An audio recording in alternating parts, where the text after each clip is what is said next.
अस्सलाम वालेकुम दोस्तों, मेरा नाम है शारिफ खान। आज हमारे साथ एक ऐसी बहन मौजूद है जो पहले गैर मुस्लिम थी, अल्हम्दुलिल्लाह कलमा पढ़कर अब मुसलमान हो चुकी है। ये कोई आम इंसान नहीं है, बल्कि अमेरिका के अंदर एक राज्य पड़ता है टेक्सास, वहां के चर्च में ये पादरी थी। जो चर्च के अंदर पादरी होते हैं ना, वहां पर ये पादरी थी और इनको इनकी जिंदगी में सुकून नहीं था। माशाल्लाह अब ये ईमान वाली बन चुकी हैं, इस्लाम को लेकर आ चुकी हैं, अपनी जिंदगी की पूरी कहानी आपको बताने आई हैं। हिंदी और उर्दू भाषा को समझने वाले लोग इनकी बात को, इनकी वीडियो को जरूर देखें, क्योंकि हिंदी में ही बात करेंगी, उर्दू में बात करेंगी, ना कि इंग्लिश में। तो तमाम वो लोग जो अपने ईमान को और ज्यादा मजबूत करना चाहते हैं, इस वीडियो को देखना। इस समय आप कोई भी काम कर रहे हैं, उस काम को थोड़ी देर के लिए छोड़ दो। ऐसी वीडियो बहुत कम देखने को मिलती है, ऐसे ईमान का जज्बा बहुत कम देखने को मिलता है। तो मैं ज्यादा इनके बारे में बात नहीं बताऊंगा, क्योंकि ये अपनी जुबान से बताएंगी तो ज्यादा आप लोगों को सुनने में भी मजा आएगा और समझने में भी मजा आएगा। तो इधर उधर की बातें नहीं करते हैं, बहन की वीडियो शुरू करते हैं। माशाल्लाह बहुत प्यारी वीडियो, ध्यान से देखें आप। मुझे दो अलग अलग तरह की ईसाइयत देखने का मौका मिला। एक वो जो मेरे पापा ने अपनी टीनेज में चुनी थी। टीनेज में मैं अपनी मॉम के साथ रहने चली गई और वहाँ मैंने ईसाइयत की एक और शक्ल देखी। बैप्टिस्ट चर्च में प्रोटेस्टेंट सोच वाली, ट्रिनिटी में यकीन, क्रिसमस का जश्न, इस तरह की बातें। इससे मुझे अलग नजरिया मिला। दोनों चर्चों में मुझे कुछ न कुछ फायदा मिला, पर मैं अब भी ऐसी इंसान थी जिसे किसी और चीज की तलाश थी। आस्था के मामले में आपकी जिंदगी कैसी थी? क्या आपकी किसी में आस्था थी?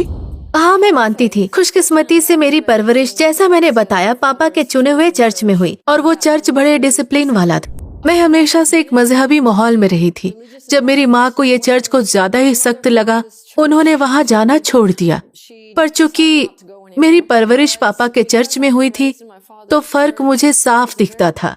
मसलन पापा के चर्च में वो पैगंबर मूसा अलैहिस्सलाम के पहले हुक्मनामे पर बहुत जोर देते थे। पापा के चर्च वालों ने काफी रिसर्च की थी और उस रिसर्च में उन्होंने पाया कि ज्यादातर त्योहार जो अमेरिका में मनाए जाते हैं, उनके पीछे कहीं न कहीं बुत परस्ती की जड़ है। बल्कि बाइबल में तो ऐसी आयतें भी है जो इन त्योहारों के कई तौर तरीके के खिलाफ बात करती है। मसलन पापा के चर्च में क्रिसमस नहीं मनाते थे, क्योंकि पहली बात, बाइबल की आयतें बताती हैं कि ईसा की पैदाइश उस मौसम की नहीं, यानी उनका जन्मदिन 25 दिसंबर नहीं है। और दूसरी बात, बाइबल में जेरेमिया की किताब में ऐसी आयतें हैं जिनसे पता चलता है कि पेड़ सजाने की रस्म असल में बुत परस्तों का तरीका था। वो पेड़ को चांदी सोने से सजाकर और पेड़ की रूह की पूजा करके जश्न मनाते थे। हमें तो सिर्फ खुदा को मानना है और किसी और चीज की पूजा नहीं करनी। और ये बात उन्होंने साफ कर दी थी। हम तो बर्थडे भी नहीं मनाते थे। केक पर कैंडल्स होती हैं, उन्हें जलाकर आप दुआ मांगते हैं, पर दुआएं तो सिर्फ खुदा से मांगनी चाहिए जो देने वाला है। पापा के चर्च में हमें लगा कि ये तो आग की पूजा जैसा है। तो हाँ, मुझे आस्था तो थी, पर वो काफी नहीं था। मैं अपने रब का नाम नहीं जानती थी, यानी अल्लाह। मुझे ठीक ठीक पता नहीं था कि वो मुझसे कैसी इबादत चाहता है, पर उस वक्त मुझे ये मालूम नहीं था। मेरे ख्वाबों में इसके इशारे मिलते थे, क्योंकि मुझे डरावने ख्वाब आते थे। मैं जहाँ थी वहाँ मुझे सुकून नहीं था, डर लगता था, खासकर टीनेज में। वो तलाश गहरी से गहरी होती गई, क्योंकि वो बेचैनी बढ़ती जा रही थी। जैसे सच क्या है, जवाब कहाँ मिलेंगे। एक बार मैंने सोचा, चलो अपना लीगल पैड निकालो, तुम डिबेट में हो, जवाब ढूंढो, खोजो, रिसर्च करो कि आखिर सच क्या है। तो मैंने अपना पीला लीगल पैड निकाला और अपने सवाल लिखे। मॉम के चर्च के पादरी से वक्त लिया और चर्च गई। आलीशान कमरे में गई, गहरे हरे लेदर और कीमती भूरी लकड़ी वाला। मन में आया, अरे मैं किसी वकील के दफ्तर में तो नहीं आ गई। हाँ, चर्च बड़ा था, पर मुझे किसी सादा कम दिखावे वाली जगह की उम्मीद थी। खैर, मैं उस बड़ी सी लेदर चेयर पर बैठ गई, ठीक उनकी भारी भरकम लकड़ी की डेस्क के सामने, और अपने सवाल पूछने शुरू कर दिए। मैंने कहा, पापा के चर्च में मेरा ये तजुर्बा रहा है और आपके चर्च में मैं ये देख रही हूँ, तो ये फर्क क्यों? किताब तो एक ही है, खुद को ईसाई कहते हैं, फिर फर्क क्यों? आप क्रिसमस क्यों मनाते हैं, पोर्क क्यों खाते हैं? उन्होंने खुद जवाब दिए, पर मुझे नहीं पता उन्हें ये कहाँ से मिले। क्या उन्होंने ये गढ़े थे, या ये पूरे चर्च संगठन की सोच थी, या फिर कुछ ऐसा जो उन्होंने थियोलॉजी स्कूल में सीखा था? उनके सभी जवाब अपर्याप्त थे, क्योंकि उन्होंने किताब खोलकर, यानी बाइबल खोलकर, ये नहीं कहा कि ये रहा जवाब। इस बात ने मुझे बहुत बेचैन कर दिया। मैंने बात पूरी होने दी, पर उस मुलाकात से मैं काफी मायूस होकर निकली। फिर मैंने चर्च जाना छोड़ दिया और अपनी जिंदगी को दूसरे कामों में व्यस्त रखा। जैसे मैंने बताया, मैं स्पोर्ट्स टीमों में थी, पढ़ाई कर रही थी और मुझे आर्ट्स में दिलचस्पी थी, ड्राइंग, पोएट्री, इस तरह की चीजें, पर बात नहीं बनी। अंदर से मैं अब भी खाली थी, अब भी भटकी हुई सी थी, अब भी डर महसूस करती थी। तो मैंने सोचा ठीक है, मुझे पता है खुदा है, मुझे पता है पैगंबर थे, मैं जानती हूँ खुदा ने किताबें भेजी, पर मुझे नहीं पता वो क्या था। तो मैंने दुआ शुरू की, ए खुदा मुझे हिकमत दे, मुझे रहनुमाई चाहिए थी, मुझे सच्चाई और उस पर चलने का तरीका जानना था। तो मैंने सोचा मुझे कोई ऐसी जगह चाहिए जहाँ मेरी रूह को खुराक मिले, क्योंकि अकेले मुझसे इतना नहीं हो पा रहा था। हाँ, दुआ, प्रार्थना, सुबह शाम, ए खुदा मुझे हिकमत दे, ये सब था, पर इतना काफी नहीं था। मैं मॉम के चुने हुए शहर के बैप्टिस्ट चर्च में जाने लगी थी, जो मेरी यूनिवर्सिटी से आधे घंटे की दूरी पर था। वहाँ मुझे ऐसे लोग मिले जो खुदा की मोहब्बत से सराबोर थे। खास तौर पर ईसा के लिए उनकी कद्र साफ झलकती थी, और एक दूसरे का ख्याल रखना, मुस्कुराते चेहरे, प्यार भरी बातें, मदद करने वाला मिजाज, ये सब आकर्षक था। तो मैंने सोचा चलो इस चर्च को आजमा कर देखती हूँ। तो मैं संडे को इस चर्च जाने लगी, जो शहर के दूसरे सिरे पर था। बहुत बड़ा चर्च। एक और बात जो मुझे वहाँ अच्छी लगी वो ये कि चर्च में कोई मूर्ति नहीं थी, पर कुछ बार जाकर मुझे फिर से महसूस होने लगा कि नहीं, मेरी तलाश ये नहीं है, ये वो चीज नहीं जो मेरा खालीपन भर दे। पर चलो ऐसे माहौल में तो हूँ जो मुझे खुदा की याद दिलाता है, और जिससे मुझे बाइबल के कुछ ऐसे अल्फाज सीखने को मिलते हैं जो हौसला देते हैं, दिल को भरते हैं। वक्त गुजरता गया और मेरी दुआ जारी रही, और हुआ यूं कि खुदा मेरे लिए मदद भेजने वाला था। मेरी यूनिवर्सिटी में एक कॉमन दोस्त था जो कैंपस के स्टूडेंट सेंटर भी जाता था। उसका नाम था रोम। रोम का एक दोस्त था और वो सबसे अलग था। वो तुर्की का था, मुसलमान, पर उसने सोचा कि चर्च जाकर देखा जाए कि वहाँ होता क्या है। मुझे पूरा यकीन था कि रोम उसे ईसाई बनाना चाह रहा था, पर चर्च आने के पीछे खुद उसका इरादा क्या था मुझे पता नहीं था। पर जब मैं उससे मिली तो उसकी एक बात ने मुझे चौंका दिया। हुआ यूं कि हम एक कनू ट्रिप पर गए, जो चर्च की एक यूथ एक्टिविटी थी।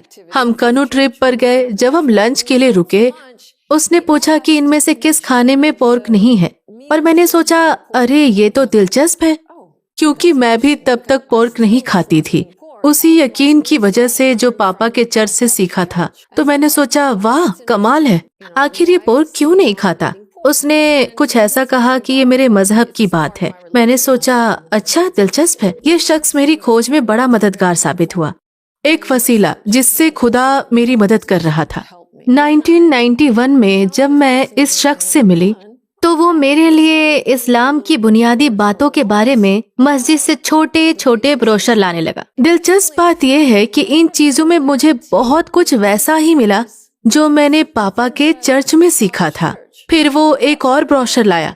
ये किताब के बारे में था, कुरान, और ये किताब सिर्फ खुदा का कलाम थी, केवल उनके ही शब्द। बाइबल में तो यही साफ नहीं कि किस चैप्टर का लिखने वाला कौन है, कि वहाँ किसके शब्द लिखे हैं, जबकि कुरान पूरा का पूरा खुदा का कलाम है।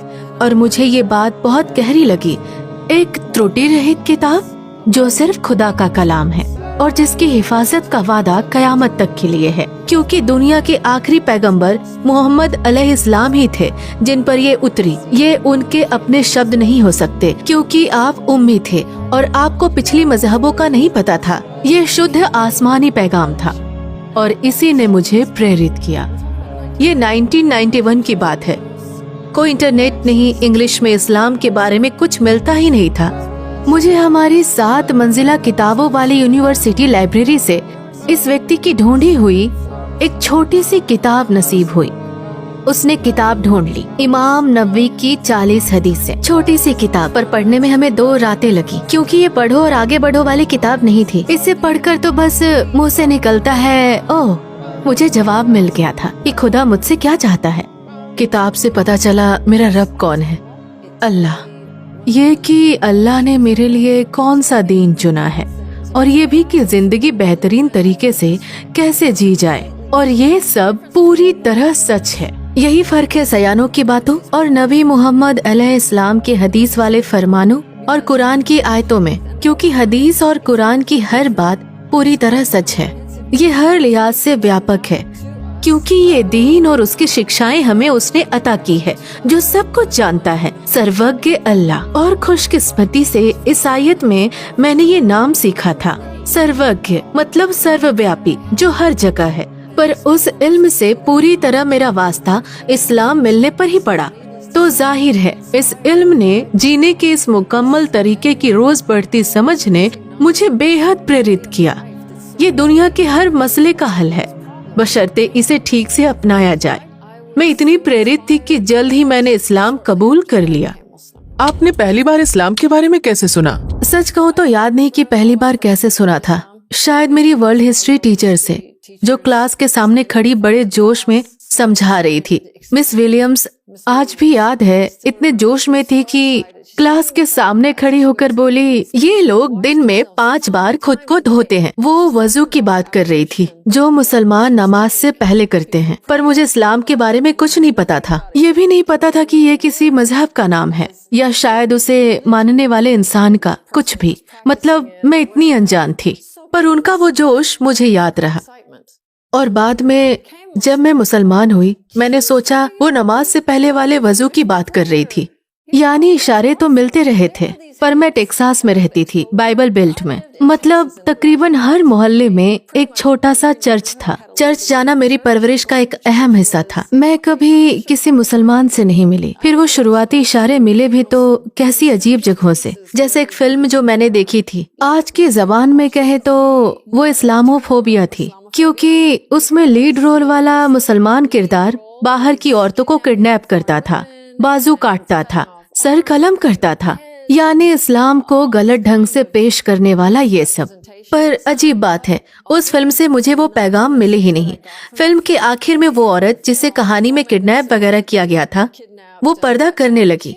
उस लिबास में उसका वो रूप, इससे पहले कि मैं बकायदा इस्लाम की रिसर्च में लगती, जो शख्स मुझे इस्लाम से रूबरू करा रहा था, वो मुझे शालीन वस्त्र पहनने का मशवरा दे रहा था। यानी टाइट पैंट्स और छोटी स्कर्ट्स की जगह क्यों न कुछ थोड़ा ढीला ढाला लंबा पहना जाए, लोग तुम्हें तुम्हारी शख्सियत से पहचाने, न कि तुम्हारे जिस्म से। मैंने सोचा हाँ क्यों नहीं, ये ज्यादा अच्छा है और मेकअप की भी कोई खास जरूरत नहीं पड़ेगी। फिर एक दिन उस शख्स ने मुझसे पूछा, तुम्हारे पास स्कार्फ है? मैंने कहा हाँ, कमर पर या गले में फैशन के तौर पर बांधती हूँ। उसने कहा अच्छा, जरा उसे लेकर आओगी? मैंने सोचा ठीक है। फिर सवाल आया, इससे सर पर रख सकती हो? मैंने सोचा क्यों नहीं। फिर बस एक सवाल, तो ये पहनकर कैसा लग रहा है? और मेरा पहला जवाब था अलग सा। तो मैंने सोचा आजमा कर देखती हूँ। सर्दियाँ थी, बहाना बन सकता था। मैंने चटक हरा स्कार्फ पहना और अपनी वर्ल्ड हिस्ट्री क्लास में गई, सर पर स्कार्फ बांधे हुए। टीचर आए, हाजिरी ली, मेरी तरफ देखा और सोचा अरे ये तो कुछ अलग है। वर्ल्ड हिस्ट्री, वो जानते हैं मुसलमान कैसे दिखते हैं। खैर क्लास हुई और हमने सब खत्म किया और मैं फौरन निकल गई। मैंने कहा ये एक तजुर्बा है और मुझे सवाल नहीं चाहिए। फिर मैं दोस्त के साथ पढ़ने लाइब्रेरी गई और दरवाजे के अंदर दाखिल हुई। मेरा दोस्त बेहद खुश हो गया, उसे लगा कोई मुसलमान आई है। मैं करीब आई, वो बोला अरे रुको, ये तो डमी है। जब तक हमारी पढ़ाई खत्म हुई, मैं पर्दा शुरू करने का फैसला कर चुकी थी। हाँ भी मेरा पर्दा वैसा नहीं था जैसा एक मुसलमान औरत का होना चाहिए। मैं बस सर ढकती थी। उस वक्त मुझे इसके मुकम्मल तरीके का अंदाजा नहीं था, मुझे इतनी जानकारी नहीं थी। तो धीरे धीरे मैं इस्लाम में पर्दे की अवधारणा को और जानने लगी और वो बड़ा सुकून देने और सशक्त करने वाला था। मैंने सर ढकना शुरू कर दिया था। इस्लाम की बुनियादी बातें जान चुकी थी। जाहिर है मैं अगले कदम के लिए तैयार थी। मैं इस यकीन को अपनी जीवन प्रणाली बनाने को तैयार थी और खुशकिस्मती से मैंने ये मौका हाथों हाथ लिया। मुझे इमाम साहब के घर ले जाया गया। मैं उनके सामने बैठी, साथ में हौसला अफजाई के लिए एक और शख्स था। उसी ने इमाम साहब से कहा कि मुसलमान होना चाहती है। तो इमाम साहब बोले अच्छा आपको पता है ये क्या है? मैं तो बस कलमा पढ़कर निकलने की जल्दी में थी, क्योंकि मुझे बताया गया कि मुसलमान होने के लिए बस इतना ही काफी है। पर इमाम साहब मुझसे ज्यादा समझदार थे। उन्होंने तय किया कि पहले तसल्ली कर ले कि मैं जो कदम उठाने जा रही हूँ मुझे उसकी बुनियादी समझ है भी या नहीं। तो उन्होंने बताया कि अल्लाह कौन है। मैंने कहा जी ये मुझे मालूम है। फिर उन्होंने पैगम्बरों के बारे में बताया। फिर बात अगली चीज पर आई, किताबों पर ईमान, फिर मौत के बाद की जिंदगी, तकदीर, कुछ चीजें हैं जो हमारे लिए लिख दी गई हैं। क्या आपका इस पर ईमान है? मैंने कहा जी हाँ। वो बोले, देखिए इसके साथ जिम्मेदारियां भी आती हैं, क्या आप वो जिम्मेदारियां उठाने के लिए तैयार हैं? जवाब था हाँ, अल्हम्दुलिल्लाह। वो कौन सी चीज थी जिसने आपको मुसलमान होने का आखिरी कदम उठाने में सबसे ज्यादा डराया? सच तो ये है, मुसलमान होने में मुझे किसी चीज का डर नहीं था। कुछ लोगों को मेरी सुरक्षा की चिंता थी, क्योंकि इस्लाम को लेकर उनके मन में गलत फहमियां थी और वो मुझे बचाना चाहते थे। पर इस्लाम में मैंने जो कुछ देखा, यहाँ तक कि लोगों का इसका विरोध भी, उन सब ने इसे चुनने का मेरा हौसला और बढ़ाया। मेरा फैसला और पक्का होता गया, क्योंकि जो विरोध मैं देख रही थी वो इल्म पर नहीं टिकी थी। इसके उलट मेरा अपने फैसले पर यकीन और गहरा होता चला गया। सच कहूँ तो इस्लाम चुनना मेरी जिंदगी का सबसे अच्छा फैसला था। मुझे कभी इसका अफसोस नहीं हुआ। इंशाल्लाह मैं इसी हाल में मरूंगी। इंशाल्लाह अंतिम समय में मैं कहूँगी, अशहदु अल्ला इलाहा इल्लल्लाह व अशहदु अन्ना मुहम्मदन अब्दुहु व रसूलुहु। उस लम्हे की सबसे खूबसूरत बातों में से एक ये थी कि मुझे बताया गया था कि ईमान के इस ऐलान के साथ ही मेरे सारे गुनाह मिट जाएंगे और ये बिल्कुल नई शुरुआत होगी। ऐसी बात मैंने इस आयत में भी सुनी थी, पर इस आयत में जब मुझे मुक्ति मिली थी तब वो महसूस नहीं हुआ। इस बार हुआ। आपके इस्लाम अपनाने पर आपके घर वालों और आसपास के लोगों की क्या प्रतिक्रिया थी? क्या हालात अभी वैसे ही हैं? जब मैं मुसलमान हुई, जैसा बताया, कुछ लोग मेरे लिए फिक्रमंद थे। उनमें एक मेरी माँ थी। वो बहुत परेशान थी क्योंकि उन्हें पता नहीं था इस्लाम है क्या। उन्हें डर था कि मुझ पर जुल्म होगा, तो उन्होंने मुझे इस्लाम कबूल करने से रोकने की पूरी कोशिश की थी। पर उनके मन में इस्लाम को लेकर जो गलतफहमियां थी वो बेबुनियाद थी, और शुक्र है मैं ये देख पा रही थी, तो मैंने हार नहीं मानी। हालांकि कई मौकों पर इसने मुझे रुला दिया। एक बार मैंने पापा को फोन करके पूछा, माँ को मुझ पर यकीन क्यों नहीं? मैं ये दीन इसलिए चुन रही हूँ क्योंकि मुझे अपने यकीन का अलग कदम उसकी पाकीज़गी और उसकी बेहतरी लगता है। और पापा बोले, सुनो, मैंने तुम्हें सही रास्ते पर चलना सिखाया है, अगर तुम्हें लगता है कि यही सही रास्ता है तो ठीक है। तो उनका साथ पाकर मुझे राहत मिली। समाज की तरफ से मुझे कोई खास मुश्किल नहीं हुई। लोग काफी समझदार निकले। इस्लामोफोबिया तब इतना बढ़ा नहीं था। ज्यादातर लोग बस जानना चाहते थे, तो मैं उनके सवालों के जवाब देती रही। और फिर आता है हज पर जाने का तजुर्बा, मक्का का सफर। ये थोड़ा थकावट भरा है, जिस्म पर भारी, रेगिस्तान के बीच काबा, वो जगह जहाँ इब्राहिम अलैहिस्सलाम और उनके बेटे इस्माइल ने अल्लाह का घर बनाया। काबा और अल्लाह के हुक्म से लोगों को उसी जगह पर इबादत के लिए बुलाया, और यही नबी मोहम्मद अलैहिस्सलाम पर कुरान उतरा। जिब्रील अलैहिस्सलाम के जरिए अल्लाह का ये कलाम दुनिया में उतरा, अल्लाह के चुने हुए इंसान नबी मोहम्मद सल्लल्लाहु अलैहि वसल्लम पर, उसी जगह, और मैं वहीं खड़ी थी। नमाज के इंतजार के वक्त मेरे पास एक मिस्री बहन खड़ी थी। वो असल में कुरान की टीचर थी, और मेरी बाई तरफ एक अल्जीरियाई बहन, मिस्री बहन, कुरान पढ़ रही थी। आवाज इतनी खूबसूरत थी, मैं सुन रही थी, कुरान में साथ साथ देख रही थी। शब्दों की खूबसूरती मुझे सारे समझ भी नहीं आते, बस कई एक लफ्ज कहीं दूसरा पकड़ में आता है।